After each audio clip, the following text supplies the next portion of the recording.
اعوذ باللہ من الشیطان الرجیم بسم اللہ الرحمن الرحیم اللہم صلی علی سیدنا محمد معدن الجود والکرم وآلہ وسلم۔ سامعین و ناظرین اکرام، السلام علیکم ورحمۃ اللہ وبرکاتہ۔ آج کا ہمارا موضوع یہ ہے کہ اللہ تعالیٰ کی محبت حاصل کیسے کی جائے۔ جیسے کہ میں نے گزشتہ نشست میں آپ کو بتایا تھا کہ ہم رہ رہے ہیں کہاں؟ عالم اسباب میں۔ ہر چیز کے لیے سبب کی ضرورت ہوتی ہے۔ مثال کے طور پہ اللہ تعالیٰ نے انسان کا رزق لکھ دیا ہے، لیکن اس کے لیے پھر کوشش کی ضرورت ہوتی ہے۔ ہر مخلوقات کا رزق اللہ تعالیٰ نے لکھ دیا ہے، لیکن پھر اس کے لیے مثال کے طور پہ چڑیاں جو ہیں وہ صبح اگر اپنے گھونسلے سے نہ نکلیں تو کیا انہیں رزق مل جائے گا؟ اسی طرح سارے جنگل میں جو بھی مخلوقات ہیں وہ شکار کرتے ہیں، کوئی بھی ذریعہ ہے، کیڑے مکوڑے ہیں، وہ اپنی جگہ سے ہلتے ہیں۔ جو نہیں ہل سکتے اللہ تعالیٰ وہیں پر ان کو رزق دیتا ہے۔ مثال کے طور پہ درخت ہیں، وہ اپنی جگہ سے نہیں ہل سکتے، لیکن ان کو ان کا رزق جو ہے مل رہا ہے۔ تو بہرحال یہ بات نوٹ کر لیں، یعنی سمجھنے کی بات ہے کہ ہم رہ رہے ہیں کہاں؟ عالم اسباب میں۔ اسباب آپ نے لازمی، جہاں ظاہر کے لیے ہمیں اسباب کی ضرورت ہے، اسی طرح ہمیں روحانیت کے لیے بھی اسباب کی ضرورت ہے۔ ہدایت دینے والی ذات اللہ تعالیٰ کی ہے، لیکن پھر اس کے لیے اللہ تعالیٰ نے اپنے رسول کو وسیلہ بنایا ہے۔ محبت کے لائق صرف ایک ذات ہے اللہ تعالیٰ کی، لیکن اس کے لیے وسیلہ ہے محمد الرسول اللہ صلی اللہ علیہ وسلم۔ تزکیہ اللہ تعالیٰ فرماتا ہے، تزکیہ نفوس، یہ میں آپ کو ویسی تفصیلاً بتا رہا ہوں۔ تزکیہ قلب، تزکیہ نفس جو ہے وہ اللہ تعالیٰ فرماتا ہے، بل اللہ یزکی من یشاء، لیکن اس کے لیے پھر انہوں نے ڈیوٹی دی ہے کس کو؟ محمد الرسول اللہ صلی اللہ علیہ وسلم۔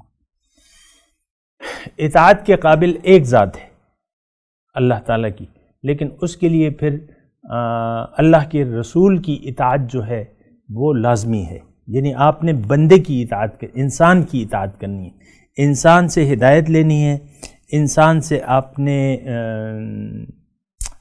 تزکیہ کروانا ہے، انسان سے آپ نے محبت کرنی ہے، انسان کی آپ نے اطاعت کرنی ہے۔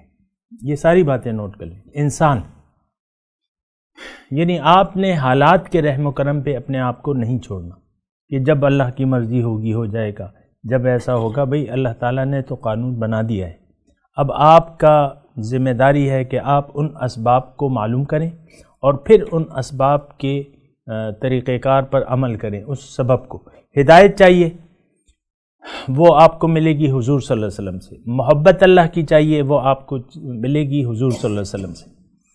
آپ کو تزکیہ نفس کرانا ہے، آپ کو جانا ہوگا رسول کے دربار میں۔ تو یہ ساری باتیں جو ہے اس کو اچھی طرح ذہن نشین کر لیں کہ محمد الرسول اللہ کے بغیر آپ کچھ بھی نہیں کر سکتے۔ یہ سب سے بڑا ذریعہ ہے ہمارے لیے۔ بہرحال جیسے کہ یہ محبت ہمارا موضوع ہے کہ اللہ تعالیٰ کی محبت کیسے حاصل کی جائے، تو اس میں حضور صلی اللہ علیہ وسلم کا ایک قول جو ہے وہ ضرور میں آپ کو اس کا مفہوم بتاؤں گا اور اس کا ٹیکسٹ بھی، کہ لا یؤمن احدکم حتی اکون احب الیہ من والدہ وولدہ والناس اجمعین، کہ تم میں سے، حضور صلی اللہ علیہ وسلم فرماتے ہیں کہ تم میں سے ایک شخص مومن ہو نہیں سکتا اس وقت تک جب تک میں اسے محبوب نہ ہو جاؤں، اس کے والدین سے، اس کی اولاد سے اور تمام لوگوں سے زیادہ۔ پھر یہ صرف حضور صلی اللہ علیہ وسلم کی بات نہیں ہے، بلکہ بات اگر آپ قرآن سے مجھ سے مانگیں تو یہ ایک آیت میں آپ کو پڑھ دیتا ہوں۔ قل ان کان آباؤکم وابناؤکم وازواجکم وعشیرتکم واموال اقترفتموها وتجارۃ تخشون کسادها ومساکن طیبۃ ترضونها احب الیکم من اللہ ورسولہ فتربصوا حتی یأتی اللہ بامرہ۔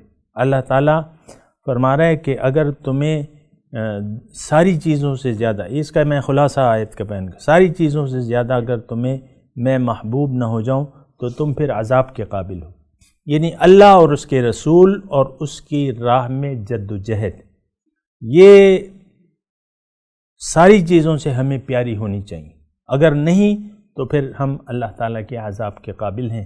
اور بہرحال اگلی نشست میں انشاءاللہ میں مزید اس کی وضاحت کروں گا اس آیت کی۔ وما علینا الا البلاغ المبین۔